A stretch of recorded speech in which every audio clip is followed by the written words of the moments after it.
Hey, what's up, everybody? It's your boy Marquise James of the Major Minorities. This is our segment, The Connect, where we bring you some nice, hot talent in the streets. We are here with NikonPapi, aka Wildy Civil. Or yes, is sir. That the other way? Is it? What? Is it my real name? Hey, it's NikonPapi. Just it's me. Be who you want to be. I'm Marquise today. We gotta shoot full frame. It's me, NikonPapi. You sound like That's better. Life is all about experience. Request like, hey, photos? Question mark. Hey, so we have you here. What do we have you here? What do you do? Let the people know. Well, like I said, my name is NikonPapi. I'm a fashion editorial photographer and event photographer. You know, I would like to start this thing out with a speed round. Finish the sentence. It's gonna be some cliche. One man's trash is another man's. Come up. Don't cry over Spill vodka. There's no place like Tokyo. As cool as a Polar bear. Speak soft and carry a blicky? I don't know. NikonPapi, are you like the Drake of Nikon? What's that about? Am I the Drake of Nikon? Why NikonPapi? You know, a lot of people think I got that name from Drake, but I really did. You had it first, huh? I don't even remember. Yeah. I don't remember, but I didn't name myself that because of Drake. My family's been calling me Papi since I was a kid. You know, we're Haitian, so this is a term of endearment. So, but when I came up with the name, I was trying to like call myself something like that would make me Nikon aficionado. You know, because on Twitter, back in the Twitter days, like early Twitter days in high school, I used to be strictly Nikon. I was like, I don't really want to be strictly Nikon. Like, no one even says strictly. So I was like, what can I do to make myself a Nikon father? Like Nikon master? Like that sounds kind of weird. And then, you know, I was like, NikonPapi, that's got a little ring to it, man. I've always had a thing for names. I've been good with coming up with names for people. We're going to get into a little bit more about NikonPapi, aka Wildy. I feel like now I'm going to mess it up every time. You might. Wildy. You know, Wildy Civil. Wildy Civil. How does anyone approach you to do something Is it easy to reach out to you? I mean, I know you got a lot going on. How do you know who to take serious? It's Atlanta, and photography in general, I get a lot of amens, say-mans in my DMs all the time. So it's just, I've been in the game so long, so you kind of are able to filter out who's real and who's not. And for the people you're unsure about, you just send the rates, you know? How did Wish reach out? How do you know, like, this was the deal? Wish, they kind of reached out to me and were just like, you know, we need someone who can fit in our brand, you know, that we need someone who has a vision, who's in the city and understands how it moves, you know. Like before Wish, I was still in these streets shooting and linking up with people. You know, a lot of my friends are also creative, so we're all just moving and shaking in the city and making noise in our own lanes. So, you know, the people I wish they saw me doing that and, you know, felt like I'd be a good fit. So they brought me in, you know, scouted me, brought me in, and I'm now integrated into their company, and we are a collective of people that get stuff done in the city. A deserved level you've earned throughout the years. Speaking of anime, I know that's a big interest of yours. Has it influenced you, and how so? Yeah, for sure. I mean, anime is my entire life. You know, you wouldn't suspect it when you look at me, but I mean, I'm definitely a big anime guy, and I use the energy that I get from anime to put into my work and make it cool, you know, just slightly. Like I use the concepts very loosely. I don't go and watch Akira and I'm like, oh, I don't want to shoot someone in a red leather motorcycle outfit with a red bike. You know, I see Akira and I'm like, okay, I want to do a Neo Tokyo concept overlaid onto modern fashion. Like how do I take this energy from this movie, like this neo-futurism, and turn it into something that I can portray and make it relatable to my current audience?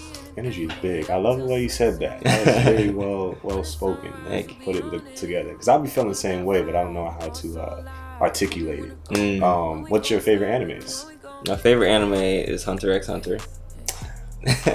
And then right after that, Yu Yu Hakusho. Another place you've been, you said that's your favorite place in the world, right? For sure. Tokyo, specifically. Tokyo, yeah, absolutely. I've always wanted to go, you know, being that I'm into, you know, anime and Japanese culture as a whole. I've always wanted to go to Japan and kind of experience what I felt like was somewhere that was always inviting to me. And I turned it into a trip that was lucrative by, you know, finding a lane. So I ended up having a meeting over there with somebody.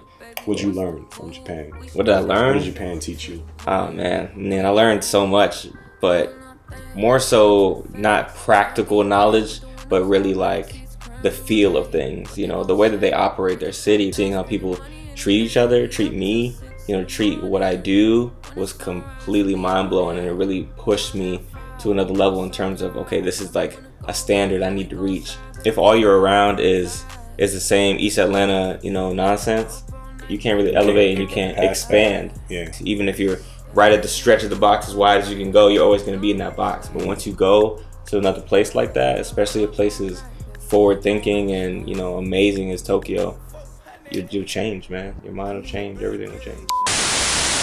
What would you say is something you've created that you've made popular? Something that you kind of like pushed throughout your years of shooting, and it's like it wasn't really all that, but it's kind of blown up. I think something I started doing that no one was really doing at the time was shooting streetwear in nature. Oh. Yeah.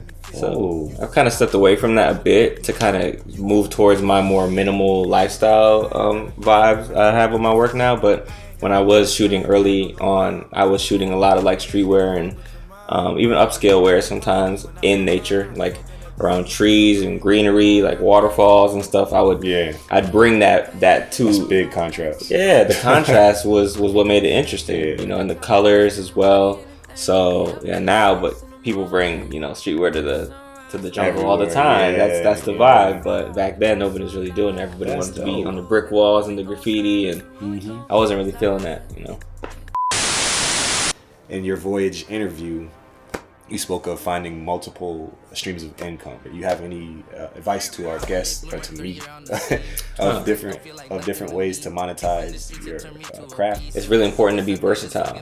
Like, let's say you're just a photographer. Even with that, you could be doing gigs, and you can break down the gigs into you could be doing senior portraits. When that season's over, you could be doing family portraits. When that season's over, if you're doing like concerts and stuff, you could be selling prints. You can be selling all sorts of stuff, stickers, whatever it is that you need to promote your brand. You can break it down into the smallest thing to create consistent revenue. What kind of photography do you specialize in, or do you prefer to do? Fashion editorial is my specialty. Events as well is like my specialty now, like concerts. Like pretty much last year and the year before, I shot like almost every concert that came to Atlanta. So it just kind of, I fell into being that concert photographer guy. And what's the next one coming up? The next concert? It's nothing. Nothing? That Rona V. Yeah. That Rona V hitting.